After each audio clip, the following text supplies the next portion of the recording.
Welcome back to Havana Media. My name is Boniface Owino, and as usual, I'm going to be your host for today.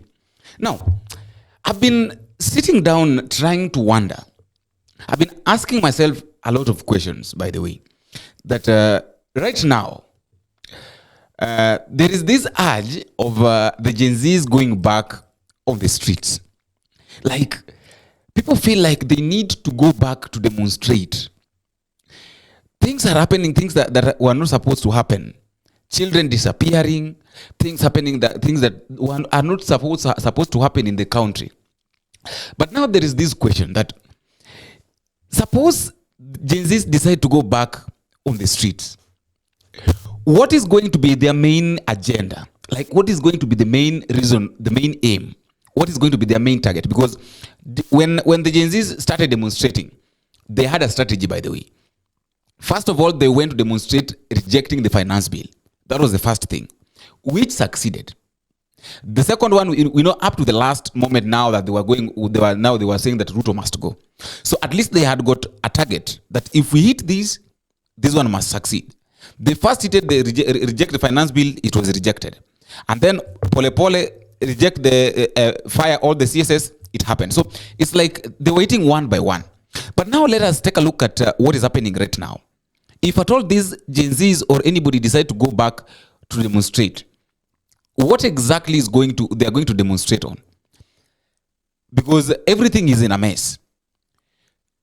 Will they go back to demonstrate concerning the 70 pupils that are disappearing?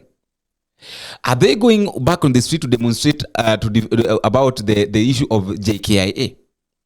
Are they going back on the street to demonstrate on the issue of? Are they going back on the street to demonstrate on the issue of these paying debt that we don't even know how they were used, or what exactly will they go back on the street to do? And this one also brings me to this question: that if at all there is something tangible that the government of Kenya Kwanza has done, please let somebody tell me at the comment section that Boni, this is exactly what the Kenya Kwanza has done and they've succeeded.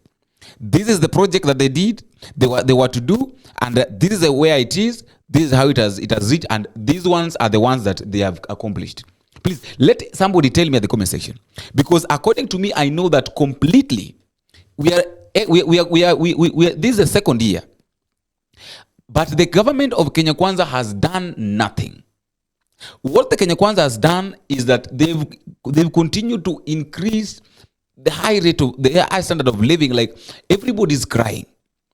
They've inflicted a lot of pain in people's lives. People have died, nobody responds about it. In my previous video, I talked about this issue of the 70 students, the 70 pupils. I connected it with this issue of Shakahola.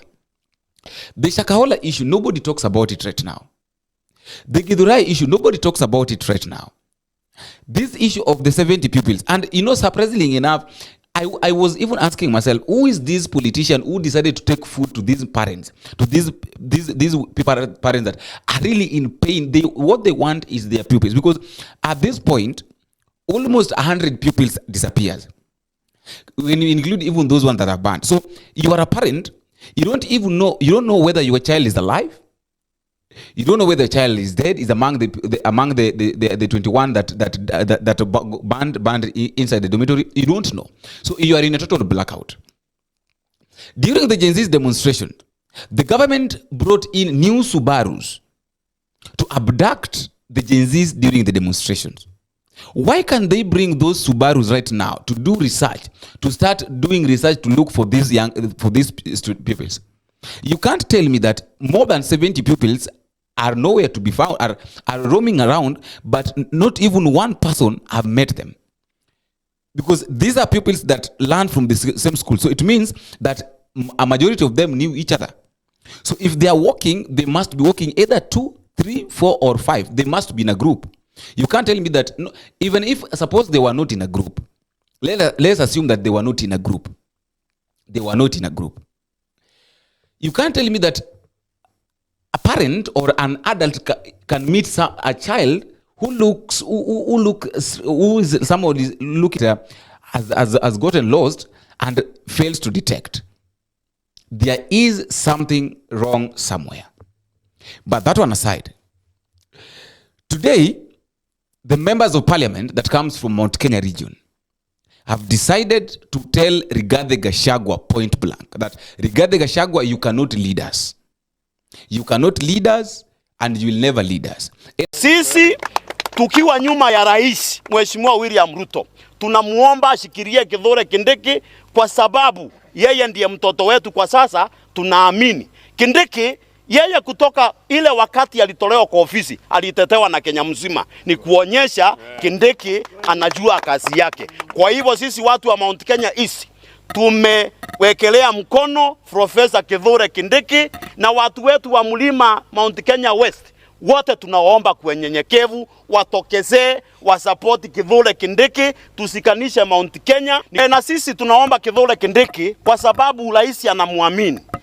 Tunaomba Profesa Kithure Kindiki achukuliwe na rais akiwa naibu wake. Ikifika 2032 tumfanye rais, turundishe kiti kwa Mount Kenya kwa sababu Mount Kenya inapeleka watu vizuri. Lakini leo tumekuja kwa kusupport vile MPs walisema, kwa sababu walitaja mtu ambaye tunaona ni mchapakazi, naye si mwingine ni Profesa Kithure Kindiki. Na kwa hivyo kama William Ruto yeye ameamua kuunganisha Kenya mzima, na tunaona Profesa Kithure Kindiki hata yeye ni mrengo huo, na Kithure Kindiki tangu apatiwe kazi ya waziri, yeye tumeona aingii kwa siasa. Yeye ana mambo ya siasa, yeye ana focus kwa maendeleo, ana focus kwa kuunganisha nchi yetu ya Kenya kama vile President William Ruto anasema. Kindiki apendi Meru peke yake, Kindiki apendi Oteba, Kindiki ni Mkenya wote. Ndio anapenda Mkenya wote. Sasa Mheshimiwa Rais, unataka mgani? Si yule anapatanisha watu wote wakuje pamoja. Tunasema Kindiki ndio kidole yetu, kwa maana ndiye anasikanisha watu wote. Kama vijana tunajua Maumau ilikuwa ya kitambo huko, na sisi we are not after Maumau. Hatuwezi kula njina Maumau. Tunataka maendeleo ya kiongozi ambaye atakuja hapa atupangie vijana, atushikanisha vile tunapata usaidizi kazi katika serikali yako. Na ndio maana tunajua Kithure Kindiki is capable of uniting us youth leaders na pia viongozi wengine. I told Rigathi Gachagua that Gachagua, if at all you want to survive, I don't know whether he got this message, but let me just repeat it.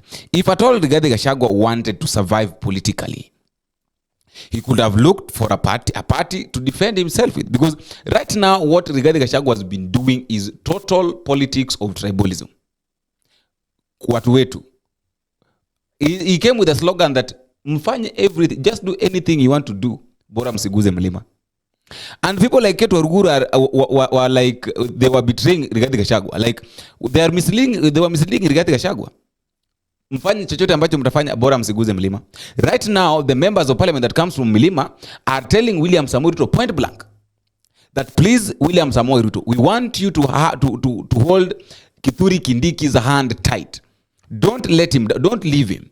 Please, we want you to hold him tight so that coming 2027, appoint him as your deputy president. And as we all know that even back in 2022, the person that was supposed to be William Ruto's running mate was Kithure Kindiki. So right now is when they are realizing that there is something that Kithure Kindiki can do. The people are saying that Kithure Kindiki is not tribalistic. He is a Meru, but he doesn't love only Meru. He does not even love Merus only. He does not even talk about politics. But Kithure Kindiki does not talk about politics. He does his work. I don't know what to think. That is all I have for today. Let me also know what you think in the comment section. But just a reminder, if you're meeting for the first time, please don't forget to click the subscribe button. You can also like, share, and drop me a comment and tell me what you think and where you're watching us from. As I normally say, that feedback is normally the key thing in any form of communication. A lot fail to appreciate those who have been giving us support, because without your support, this channel cannot grow and it cannot be where it is as now.